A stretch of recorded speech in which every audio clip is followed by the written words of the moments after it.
Assalamu alaikum to everyone who's watching this video lecture. This is Waqar from Cameron International Science College at Talagang. Welcome to all the student classroom training इस video lecture में मैं उम्मीद करता हूँ इससे पहले जितने भी लेक्चर मेरी तरफ से या सर समी साहब की तरफ से डिलीवर किए गए सॉरी आपने अच्छी तरह से प्रिपेयर किए होंगे, यकीनन उनकी अपनी नोटबुक्स के ऊपर दर्ज करने की कोशिश की होगी।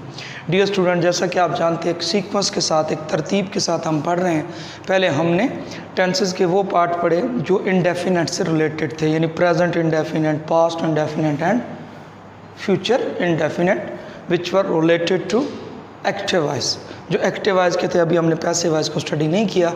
सो in previous lecture I talked about active voice, और वो किसका एक्टिव वॉइस था? वो प्रेजेंट कॉन्टीन्यूस का, और हम उसका सिर्फ अफर्मेटिव पढ़ चुके हैं, यानी मुस्बत फ़िक्रात को हम पढ़ चुके हैं।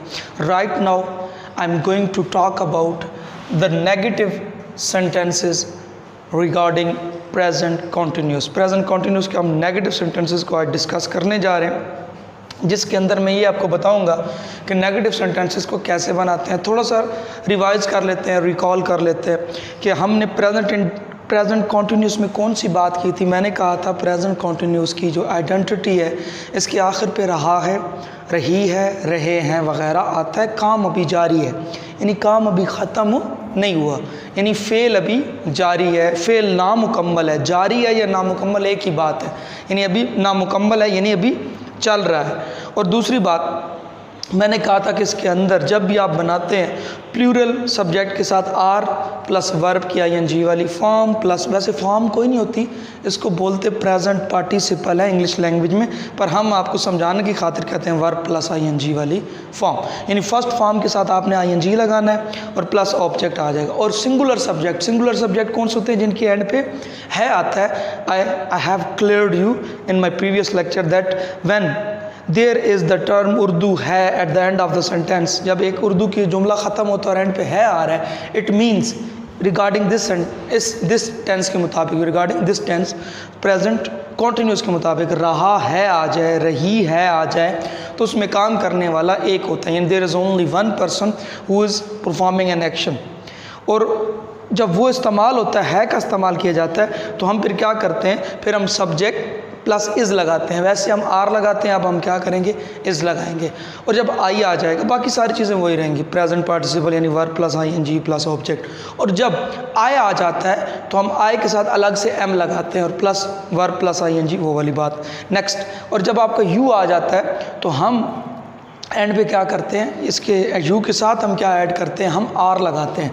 आर प्लस वर्ब की first form plus ING and plus object. So उसके अंदर हमने बात की सब्जेक्ट, ऑब्जेक्ट और वर्ब का सीक्वेंस जो है वो SVO, subject, verb and object.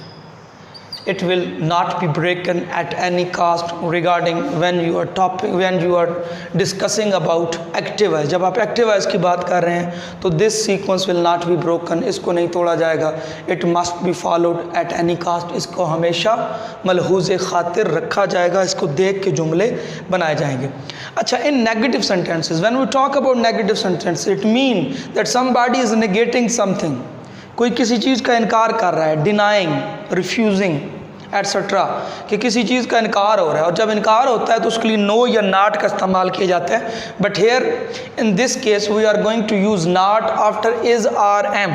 आपने तीन चीज़ें पढ़ी थी अफर्मेटिव के अंदर, एक इज़ लगा था, एक आर लगा था और एक एम। वो आपको पता है किसके साथ क्या क्या लगता है। अब इनके साथ जस्ट हमने क्या करना है, यानी we are going to just put not after will. Just हम क्या करेंगे? हम नाट को विल के बाद लगा देंगे एंड दैट सेंटेंस वो क्या हो जाएगा?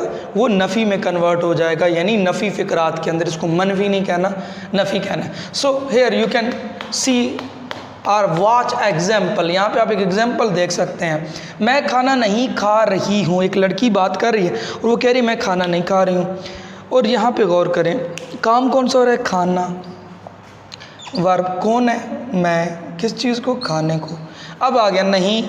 अब इस नहीं का ट्रांसलेशन करेंगे, बाकी सारा जुमला बन जाएगा। सबसे पहले subject, verb and object. I am. अब क्या लगा देना है आपने? नॉट। आई एम नॉट, यानी एम के बाद क्या आ गया? नॉट। बाकी सारा वही रहेगा। I am not present participle eat से क्या हो गया ईटिंग, वर्ब प्लस, ये देखें वर्ब की first form eat plus ING, I am not eating, object क्या था खाना, तो मील, फूड नहीं कहते, फूड कच्ची खुराक को कहते हैं, here we are talking about a cooked, यहाँ पे पक्की हुई चीज़ की बात हो रही है, तो यहाँ पे हम मील कहेंगे। मैं खाना नहीं खा रही, तो आई एम नॉट। अब देख सकते हैं डियर स्टूडेंट, यहाँ पे हमने जस्ट क्या किया, after am we have just put not, हमने सिर्फ नॉट को उसके बाद क्या कर दिया, लगा दिया। एक और जुमला लेते हैं, हम क्रिकेट नहीं खेल, अगर ये अफर्मेटिव होता तो था हम क्रिकेट खेल रहे हैं, बट यहाँ पे नफ़ी का सेंस है, हम क्रिकेट नहीं खेल रहे, तो यहाँ पे देख सकते हैं ये आया हुआ है नहीं, खेलना वर्ब है, कौन है खेलने वाला, हम, किस चीज़ को, क्रिकेट को, तो तीनों चीज़ें क्लियर हो गई। हम वी के साथ क्या लगता है आप सबको पता है, अफर्मेटिव के अंदर आर, वी आर, इसको वी भी बोलते थे पहले, अब वी बोलते हैं, वी आर, साथ में फार्मूले का क्या आ गया not, we are not, play first form है, प्ले से क्या हो गया playing, we are not playing cricket. ठीक हो गया जी। अब यहाँ पे dear student you can watch right now that here I also put the term of not after are, are के बाद मैंने क्या लगा दिया, नॉट को लगा दिया। इसका एक और जुमला लेते हैं जो इज से रिलेटेड हो, वो स्कूल नहीं जा रहा है, लॉकडाउन की सिचुएशन है, आपसे कोई पूछो तो आप स्कूल जा रहे हैं, तो आप नहीं जा रहे हैं, वो ही होता है आ रहा है तो इज आएगा, ही बाद में नॉट आ गया, ही इज़ नॉट गोइंग, गो से क्या हो गया गोइंग स्कूल। तो यहाँ पे भी देख सकते हैं कि हमने इस के बाद क्या लगा दिया, हमने नॉट लगाया, या हमने आर के बाद क्या लगा दिया, नॉट लगा दिया। तो it has obviously cleared that कि जब भी नेगेटिव का सेंस आएगा रिगार्डिंग प्रेजेंट कॉन्टिन्यूस, तो आप क्या इस्तेमाल करोगे, आप इज़ आर एम के बाद डियर स्टूडेंट जस्ट नॉट का इस्तेमाल करोगे तो जुमला नेगेटिव का बन जाएगा। इसको आप स्क्रीनशॉट ले लें नोट्स बनाने के लिए, कॉपियों पे लिखने के लिए, नोटबुक्स के ऊपर दर्ज करने के लिए। फिर मैं आपको इसका थर्ड पार्ट जो कि लास्ट पार्ट है वो पढ़ाता हूँ।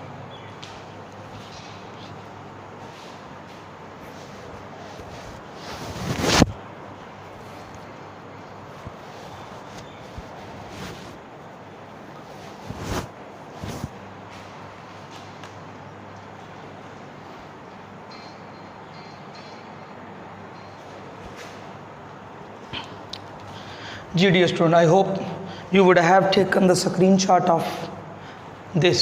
So right now I'm moving towards the third and last part of this tense, which is related to interrogative, not interrogative.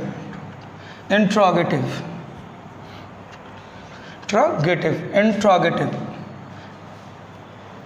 अब यहाँ पे जब हम बात करते हैं इंट्रोगेटिव की, हमने क्या करना है, अगर आपके माइंड में अफर्मेटिव सेंटेंसेस हों then you can easily mould these sentences in interrogative. Affirmative में क्या था, इसे हम उर्दू लैंग्वेज के अंदर सवालिया फ़िक्रात कहते हैं। सॉरी, स्लिप ऑफ टंग थी, लफ्ज़ भूल गया उर्दू में। अब ये क्या कहलाता है, सवालिया फ़िक्रात। अब यहाँ पे आप क्या करोगे डियर स्टूडेंट, इज़ सब में था, फॉर्मेटिव में भी, नेगेटिव में भी, और आर एम सब में था, प्लस सब्जेक्ट, यानी आप इज़ आर एम को सब्जेक्ट से बेटा पहले लगा देंगे तो वो आपका जुमला क्या बन जाएगा, सवालिया बन जाएगा। अब मैं दोनों सेंटेंसेस लेता हूँ ताकि आपको आसानी हो जाए। इधर मैं मुस्बत बनाता हूँ, उधर मैं सवालिया बनाऊँगा। मैं खाना खा रहा हूँ, तुम स्कूल जा रहे हो, हम क्रिकेट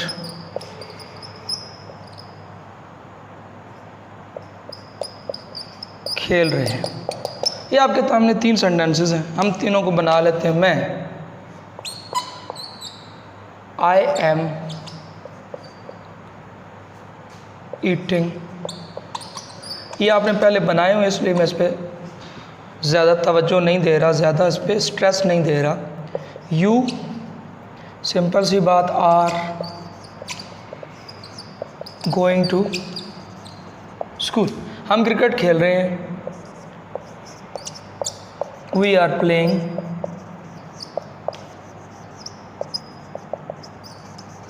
क्रिकेट।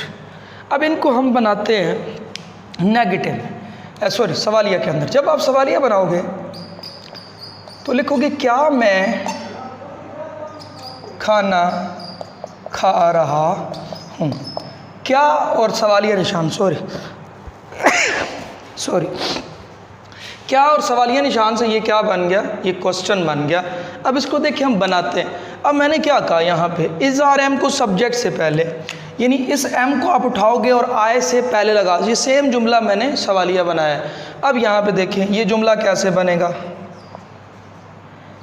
एम आई, यानी एम को उठाया और आई से पहले, बाकी सारा एज इट लिख दें, ईटिंग और मील इकट्ठा लिख दें। एम आई ईटिंग मील क्वेश्चन मार्क। अब इसको बनाते हैं, तुम स्कूल जा रहे हो। अब सवालिया कैसे बनेगा, क्या तुम स्कूल जा रहे हो। अब क्या बन गया, क्वेश्चन मार्क आ गया, और क्या आ गया, सवालिया बन गया। अब यहाँ पे आर को आप उठाओगे बेटा और यू से पहले लगा दोगे, यू का वाई छोटा लिखोगे। अब देखिए वाई छोटा है, यहाँ पे वाई बड़ा है, क्यों, जब स्टार्ट पे लिखा है तो कैपिटल लिखा है, जब बीच में आ गया, अब देखिए इधर आर का ये छोटा था और इधर बड़ा है, क्यों, स्टार्ट पे लिखा है आर यू, बाकी सारा वही रहेगा, going to school.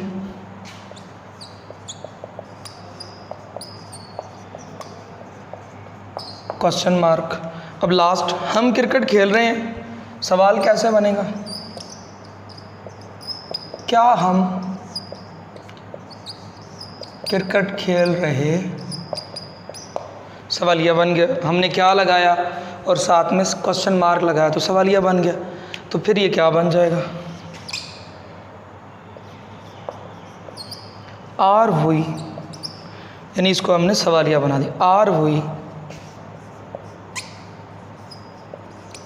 Playing cricket. अब आप देख सकते हैं तीनों सेंटेंसेस के अंदर ये बात आप याद रखें, ये सब्जेक्ट है, ये सब्जेक्ट है, ये तीनों सब्जेक्ट है। अब देखिए एम आई से पहले, आर यू से पहले और वी से पहले, फिर आर आ गया। इसका मतलब क्या है कि हम इन सेंटेंसेस के अंदर इस आर एम को सब्जेक्ट से पहले लिख रहे हैं। ये तीनों सब्जेक्ट हैं और इस आर एम को सब्जेक्ट से पहले, बाकी सीक्वेंस वही है, verb object, verb object, verb and object. So this topic has been completed right now by me, so you can understand। आप देख सकते हैं कि किस तरह हमने इसके नेगेटिव सेंटेंसेस बनाए और किस तरह हमने इसके इंट्रोगेटिव सेंटेंसेस बनाए। नेगेटिव में हमने नॉट को लगाया इस आर एम के बाद, और इंट्रोगेटिव के अंदर हमने क्या किया, हमने इस आर एम को सब्जेक्ट से पहले लिख दिया। डियर स्टूडेंट, मैं उम्मीद करता हूँ ये लेक्चर आपने अच्छी तरह से समझा होगा और अच्छी तरह से इसको आप अपनी नोटबुक्स के ऊपर दर्ज करेंगे, because it is very beneficial for you and for your upcoming days when you will come in the school. You will not a blind person, बिल्कुल आप खाली नहीं होंगे, आपका दिमाग बिल्कुल खाली नहीं, कुछ ना कुछ आपको कुछ ना कुछ आइडिया होगा, ताकि आप आएँ तो कुछ ना कुछ आपके माइंड के अंदर होना चाहिए, आपकी खाली स्लेट नहीं होनी चाहिए। ठीक हो गया। अपना ख्याल रखना, अपने घर वालों का ख्याल रखना और तंग नहीं करना। लॉकडाउन की सिचुएशन है, मोबाइल का रेलिवेंट यूज़ करना, ये पबजी, ब्लू वेल एट्सट्रा जितनी भी ये फजूल गेम्स हैं, इनसे अपने आप को दूर रखें। प्रोडक्टिव चीज़ें देखें, प्रोडक्टिव चीज़ें पढ़ें, ताकि आपका भी फ़ायदा और आपके घर वाले भी आपके साथ मुतमिन रहें। अपना ख्याल रखें, अपने घर वालों का ख्याल रखिएगा, अपने इर्द गिर्द लोगों का ख्याल रखिएगा। शुक्रिया।